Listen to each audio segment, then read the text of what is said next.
The book of Job is one of the great examples of both Jewish and Christian poetry. Written maybe 500 to 600 years before the figure of Jesus, Job has challenged and inspired many people struggling with the real life issue of innocent suffering.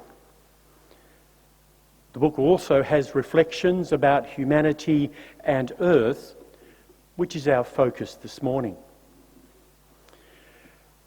Job is an example of religious mythology in two main ways. First, Job is not a historical figure. Job exists as a literary creation to explore issues of meaning and purpose. Second, in my view, Yahweh is also a cultural and linguistic construct, not a supernatural being living up there in the heavens. Job is poetry, not astrophysics. This morning we heard two creation accounts. The first was Roz telling of Genesis 1 in the children's talk. This is the familiar Jewish poetry of creation in 7 days. The second creation account was read by Hazel from Job 38. A very different creation story. There are several other creation stories in the scriptures, most notably in the Psalms and also in the book of Isaiah. Having been robbed of material possessions and bodily health by Satan, with Yahweh's explicit permission and support, Job wishes he'd never been born. He's not the only one who's been there. The unknown writer then gives us 35 chapters of Job's agonised conversations with his three friends. In chapter 38, which we heard, Yahweh appears and speaks from within a whirlwind or a violent storm. Yahweh does not give Job a sympathetic hearing. Rather, dripping with sarcasm, Yahweh mocks Job. Verse 4 of chapter 38 is typical. Yahweh says to Job, "Where were you when I laid the foundations of the earth? Tell me, since you are so well informed." Yahweh would not make a very good pastoral friend. Yahweh gives Job not an answer to his innocent pain and suffering, but an interrogation. Carl Jung interprets Yahweh's speech to support Jung's view that God, and not only humans, has a dark side. God has a dark side. Jung goes on to suggest that Jesus died as a sacrifice not for our sin, but for God's sin against Job. Let's look a little bit further at Yahweh's speech as the anonymous writer presents it. The speech is an elaborate account of Yahweh extolling earth and its non-human creatures as majestic, wild, beautiful and free. One cannot help but be captured and captivated by the poetry. Homo sapiens are all but invisible in this creation account. We are not the end point, let alone the high point of creation for the writer.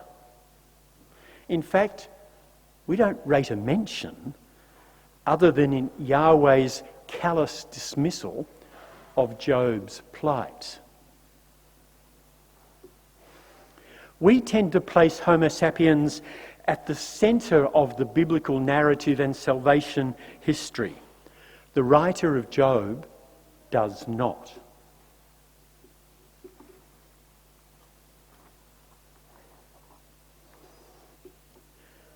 Now, the story does have a happy ending of sorts. Job lives to be 140. He dies wealthy, but he dies without an answer to his questions. Superb and inspiring as the poetry is, Job doesn't get an answer from Yahweh, and neither do we. Neither do we. Some commentators read in this text a rallying call for environmental action to save our planet from the perils of global warming and climate change.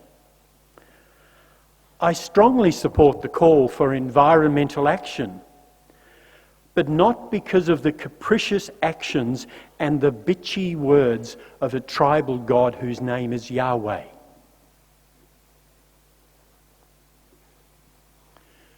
The scriptures inspire, suggest, and even provoke us in ways which nurture us as people of faith and as a community of justice-seeking friends.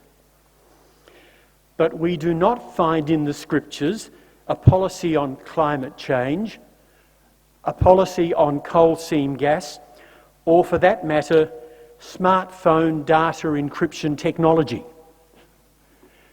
It's just not there. Our God-given challenge is to work out for ourselves faithful, caring, just and equitable responses to the many challenges of contemporary life, the pain and suffering of our personal lives at some times, the social injustices and violations of human rights, the global and ecological challenges facing the planet. Our God-given challenge is to work out our response in our time, in our age. In the Pitt Street community, we are doing that. Celebrating the season of creation is one way in which we focus on supporting the fragile web of life on planet Earth, our common home. We exercise our responsibility in three main ways. First, we try to be responsible in our own actions. With your support, we've moved to green power, we recycle as we can, and our lighting systems are gradually using less energy.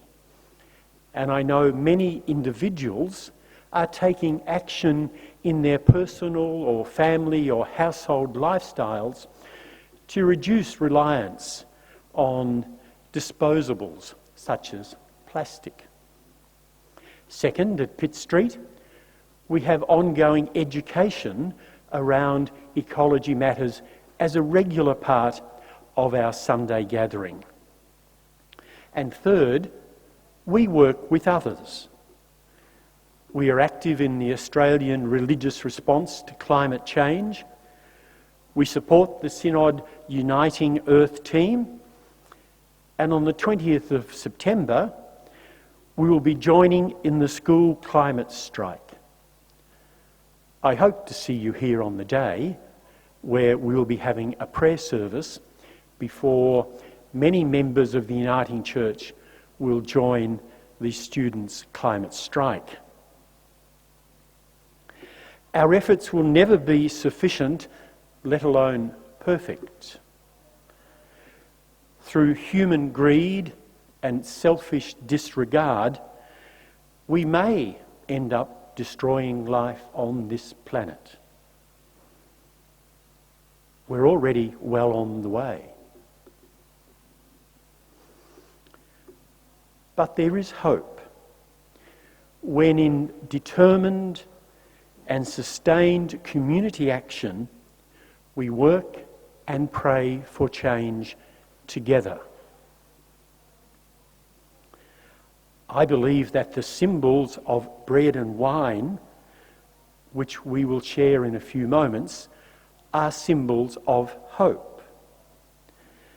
They speak to us of planet Earth. They speak to us of human labour.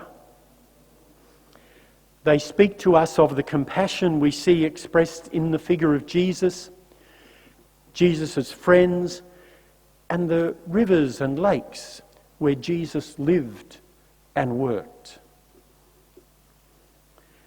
These symbols of hope remind us that in the beginning was creative love and compassion. Creative love was with God, and creative love was God. Our faith involves a call to creative love for all human beings, compassion for all creatures of earth, and creative love for earth herself. Together, let us make it so. Amen.